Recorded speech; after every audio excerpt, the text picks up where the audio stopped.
जय श्री माता जी। आप सभी सहजी भाई और बहनों का today Sahajyoga news India YouTube channel पर हृदय से स्वागत है। आज हम एक और नए सहजयोग मिरेकल के बारे में जानेंगे।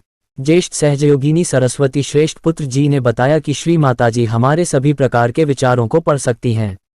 जैसे कि हमने लोगों के बीच में उसे बोला हो, वो हमारे अंतर और बाह्य रूप को एक पारदर्शी वस्तु के तरह देखती हो। सुनिए इस अद्भुत, अविश्वसनीय, अकल्पनीय मिरेकल में एक बार जरूर आप सभी।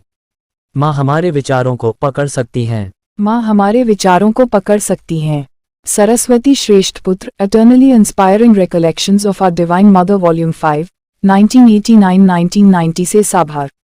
कई अवसरों पर जब मैं श्री माताजी की थाईलैंड यात्रा के दौरान उनकी देखभाल कर रही थी, मैंने पहली बार अनुभव किया कि कैसे वह हमें अंदर से जानती हैं और कैसे कोई उनके सामने पूरी तरह से पारदर्शी हो जाता है। माँ हमारे शारीरिक, मानसिक या भावनात्मक स्वयं की किसी भी परत में प्रवेश कर सकती हैं और सीधे हमारे अस्तित्व के अंतरतम भाग को संबोधित कर सकती हैं, या वह हमारे विचारों को स्पष्ट रूप से सुन सकती हैं, जैसे कि किसी ने उन्हें जोर से व्यक्त किया हो। अन्य लोगों के बीच श्री माताजी की थाईलैंड की दूसरी यात्रा के दौरान एक उदाहरण था।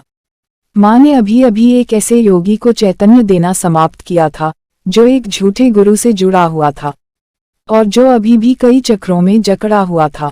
श्री माताजी काफी समय से उन्हें वाइब्रेशन दे रही थी, स्पष्ट रूप से उनके सिस्टम से बहुत सारी नकारात्मकता निकाल रही थी।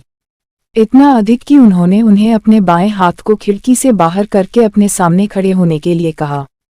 खिड़की थोड़ी देर के लिए खुली छोड़ दी गई थी, हालांकि कमरे में एयर कंडीशनर भरा लगा हुआ था।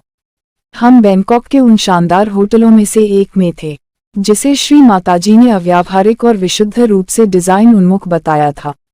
कमरे का तापमान बढ़ रहा था और मैं बीच में बाधा डालने की हिम्मत किए बिना अपने सिर में सवाल चबा रही थी। हाँ, आप खिड़की बंद कर सकते हैं, श्री माताजी ने मुड़कर मुझे बताया। मैं काफी दंग रही गई और तुरंत अनुपालन किया। यह उदाहरण उन अनेक उदाहरणों में से केवल एक था जो माता के दैवीय स्वभाव और हास्य की शानदार भावना के प्रमाण थे। जय श्री माताजी।